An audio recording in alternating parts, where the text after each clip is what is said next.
Olá, meu nome é João Victor Alcoforado, sou membro do PET Computação e hoje eu vou falar um pouco sobre bioinformática. Esse é o esquema da minha apresentação e vamos lá. O que é bioinformática? Eu sinto lhes dizer, mas não existe resposta exata para essa pergunta.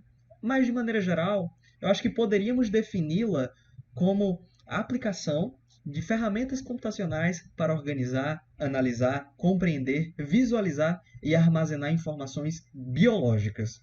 Por isso, a bioinformática ela surge como uma área interdisciplinar entre ciência da computação, estatística e biologia, pois analisar esses dados, essas informações, não é uma tarefa trivial e depende de fundamentos de várias áreas diferentes. Mas para entendermos a bioinformática atualmente, considero importante fazer um recorte histórico.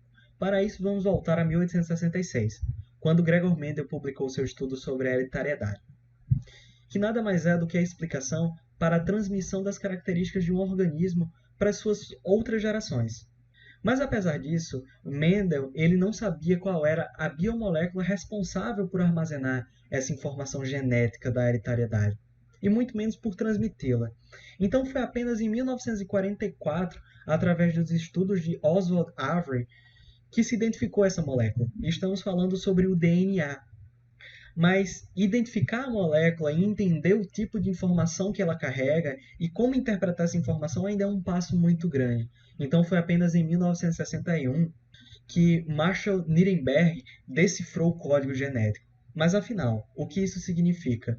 É justamente entender de que forma a informação está armazenada dentro da estrutura do DNA. Nuremberg nos proporcionou esse insight, mas até então nós não tínhamos ferramentas para conseguir extrair essa informação da molécula do DNA. Então foi apenas em 1977 que o Frederick Sanger desenvolveu um sequenciador capaz de extrair essa informação e transformá-la em algo que pudesse ser legível e estudado. Estamos falando sobre os sequenciadores. Após a Segunda Guerra Mundial, os computadores se tornaram cada vez mais potentes e passaram a se tornarem presentes nos diversos centros de pesquisa.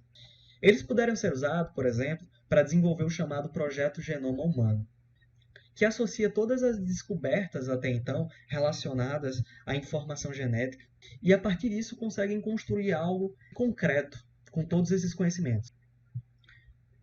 Para entender bioinformática, é necessário que a gente entenda a maneira na qual a informação ela é armazenada e estruturada no seu nível mais fundamental. Para isso, é importante que entendamos a molécula do DNA. Ela nada mais é do que uma estrutura de dupla hélice formada por duas fitas, nas quais, em seu interior, temos essas estruturas aqui em vermelho, em amarelo, em azul, em verde. Essas estruturas nada mais são do que bases nitrogenadas, justamente a citosina, a guanina, a adenina e a timina. Elas estão associadas a moléculas de fosfato e açúcar. E esse conjunto se chama nucleotídeo. No DNA, existe a ligação de pares de bases, que nada mais são do que bases como citosina, guanina, adenina e timina, que se ligam umas nas outras sempre com o mesmo tipo de ligação. Citosina sempre vai se ligar com guanina e adenina sempre vai se ligar com timina, como mostra nessa estrutura. A ordem na qual essas bases aparecem é o que vai determinar o tipo de informação que está sendo armazenado por esse DNA. Se essas bases elas mudam de ordem ao longo dessa sequência, a informação representada passa a ser outra. E o DNA ela é a molécula responsável por armazenar a informação genética na maioria dos seres vivos. Enquanto que o RNA é uma estrutura derivada do DNA, que possui apenas uma fita, e no lugar da timina ele possui a uracila. E o RNA ele está associado à produção, à síntese de proteínas. Para que fique mais claro como funciona a organização dessas informações no nível do DNA, eu trouxe uma analogia interessante. No computador, toda a informação ela é representada através de sequências de bits. Bits nada mais são do que uma unidade capaz de representar o número 0 ou 1. Aqui eu trouxe uma sequência de 8 bits, que em computação a gente chama de byte. Nessa sequência de 8 bits, à medida que os bits eles alteram de valor, nós temos uma alteração da informação que é representada. Então percebe-se que a sequência ela está extremamente associada à informação que vai ser representada. Se mudarmos a ordem na qual os bits aparecem, a informação muda. Na biologia, acontece algo similar. A informação ela é representada pela ordem na qual as bases nitrogenadas aparecem na estrutura do DNA. Nós temos 4 bases: adenina, timina, guanina e citosina. Então, nós temos 4 possibilidades para que cada uma dessas células seja preenchida. E a ordem na qual elas vão aparecer é o que vai determinar qual é o tipo de informação armazenada em um determinado trecho de DNA, que aqui eu chamei de gene. A partir dessa analogia, se torna mais simples entender qual é o papel do gene no DNA. Um gene nada mais é do que um trecho de DNA capaz de produzir um RNA, que por sua vez produz uma proteína. O mesmo gene ele é sempre responsável por gerar um mesmo RNA, que por sua vez gera proteína. Então, o mesmo gene sempre está associado a uma proteína específica. Ele que possui as informações para a produção dessa proteína. Então, para que vocês entendam profundamente como funciona esse processo, eu fomento uma reflexão. A anemia falciforme é uma doença genética, então ela está associada aos genes. E nessa doença, ocorre uma anomalia no gene que faz com que a proteína que ele produz, que ele expressa, apresente características fisicoquímicas diferentes. E essa proteína ela vai se ligar aos glóbulos vermelhos do organismo de um indivíduo. Só que, por essas características diferentes, ela deforma esses glóbulos vermelhos, fazendo com que o indivíduo adquira a condição anêmica. Então, basicamente, esse é um clássico exemplo de como o gene influencia na expressão de proteínas em um organismo e, consequentemente, na homeostase desse organismo. E pode estar associado também a outras doenças que possam vir a acontecer. Outro conceito importante é o de genoma, que nada mais é do que uma sequência completa de DNA que possui todos os genes e outras estruturas relacionadas a um DNA completo de um organismo. A partir desses conceitos, torna-se possível entender o dogma central da biologia, que explica como funciona o fluxo de informação a nível celular. Nesse exemplo, ele explica como, a partir de uma molécula de DNA, torna-se possível sintetizar uma proteína. Uma proteína nada mais é do que um conjunto de aminoácidos. E por aminoácido, eu quero que você pense em um mini quebra-cabeça no qual você liga um aminoácido a outro aminoácido, e você formando uma cadeia de aminoácidos, você consegue finalmente produzir uma proteína. Então, esse DNA que está aqui, ele vai ser transcrito em RNA. Então, a sequência dele vai ser a base para a formação desse RNA. A única coisa que muda é porque a timina ela vai ser substituída por uracila. E esse RNA vai fornecer as instruções para a produção da proteína. Então, perceba que as bases nitrogenadas que aparecem aqui, de 3 em 3, são elas que vão dizer qual é o aminoácido que vai ser ligado. Então, se alterarmos a sequência na qual essas bases aparecem, nós alteramos também o aminoácido que vai ser adicionado a essa cadeia.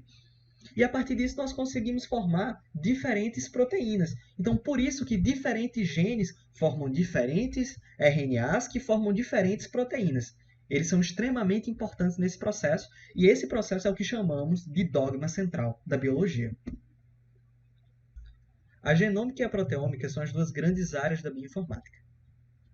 E na genômica nós temos o estudo de todo o conjunto de genes de um genoma. Ela envolve o mapeamento, sequenciamento e análise de todo o genoma, de todos os genes e de estruturas relacionadas ali ao DNA, ao RNA. A genômica ela se subdivide em 2 áreas, estrutural e funcional. A estrutural está mais preocupada com a estrutura mesmo, tridimensional de um genoma, do DNA, e a funcional com o funcionamento. Então, se nós temos um gene que expressa alguma coisa, queremos entender qual é a função desse gene no organismo. Suas principais aplicações são projetos de sequenciamento de genoma. Foi há pouco tempo que nós vimos uma notícia sobre o sequenciamento do coronavírus por 2 pesquisadoras brasileiras. Então, esse é um exemplo emblemático, assim como o projeto Genoma Humano. E mostram um pouco sobre a importância da bioinformática no contexto atual. A proteômica ela se refere ao estudo de todo o conjunto de proteínas produzidas por uma célula. Envolve a estrutura 3D, a função de proteínas e interações proteína-proteína. E, além disso, entender como é que proteínas se relacionam com outras estruturas moleculares. Isso é importante para o desenvolvimento de drogas, por exemplo.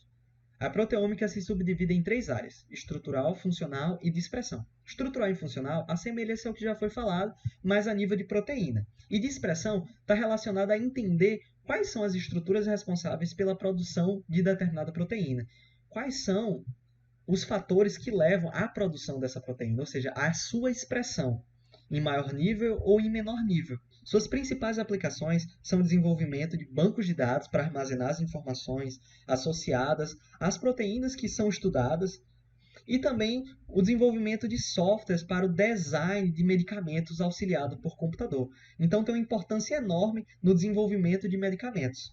Então, dessa forma, como nós falamos sobre bancos de dados, aqui eu posso trazer uma noção mais clara do que seriam esses bancos, que são justamente bibliotecas de informação, que são coletadas de experimentos científicos, de publicações da literatura, de análises computacionais. Elas possuem outras informações associadas a elas, como, por exemplo, se eu tenho uma sequência de DNA, um gene, eu quero saber onde é que se localiza esse gene, quais são as proteínas que estão associadas a esse gene.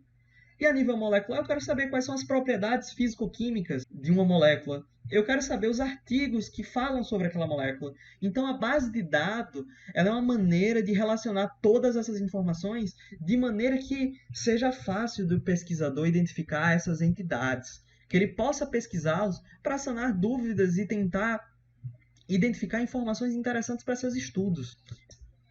E essa aqui é a imagem clássica do crescimento da informação biológica ao longo do tempo no GenBank, que é um banco responsável por armazenar dados genômicos. Logo após o mapeamento do genoma humano, a quantidade de informação biológica armazenada cresceu quase exponencialmente. Hoje a gente tem uma quantidade muito grande de dados biológicos. Nesse sentido, a bioinformática é fundamental para desenvolver ferramentas que permitam analisar e processar esse grande volume de dados biológicos. Eu trouxe aqui um exemplo de ferramenta clássica de bioinformática, que é o Basic Local Alignment Search Tool, também chamado de BLAST. E ele basicamente encontra regiões de similaridade entre sequências biológicas. Anteriormente, eu falei que a informação é estruturada no DNA de acordo com a ordem na qual as bases nitrogenadas aparecem.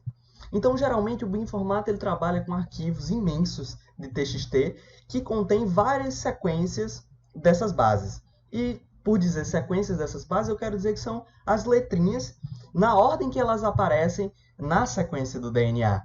Então, ele pode inserir nessa ferramenta, e ela foi retirada de um dos grandes bancos de dados biológicos chamado NCBI, ele insere essa sequência na ferramenta e ela encontra outras sequências que são similares a ela. E o objetivo, claro, é verificar se essas sequências similares possuem uma estrutura tridimensional parecida ou funções parecidas.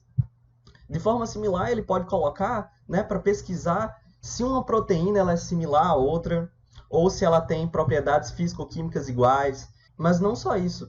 Através do BLAST, você também pode inserir uma sequência de bases para tentar obter a proteína que está associada a ela. E também, a partir de uma proteína, tentar encontrar o gene que a produz. Então, é uma ferramenta muito versátil e que proporciona diversos insights para a pesquisa científica. Acredito que esse exemplo consegue sintetizar muito bem o papel que as ferramentas computacionais têm no desenvolvimento em si da bioinformática e de suas áreas correlatas. Eu trouxe aqui algumas aplicações da bioinformática no contexto atual e também alguns desafios para a área. A primeira diz respeito à precisão medicinal. Lembra que eu falei que algumas doenças elas se manifestam a nível genético? Então, através dessa aplicação de precisão medicinal, torna-se possível você identificar a existência de uma doença antes mesmo dela se manifestar, através do mapeamento do genoma de uma determinada pessoa, para verificar se ela tem possibilidade ou não de desenvolver doenças genéticas, mas além disso, verificar se aquela pessoa ela é adequada para um tratamento específico de acordo com as características genéticas dela. Além disso, a descoberta de novas drogas. Lembra que eu falei que a bioinformática ela estuda a interação de proteína com proteína e proteína com outras substâncias, outras moléculas? Então, isso diz respeito ao desenvolvimento de medicamentos. Você quer saber como uma determinada substância reage com outra.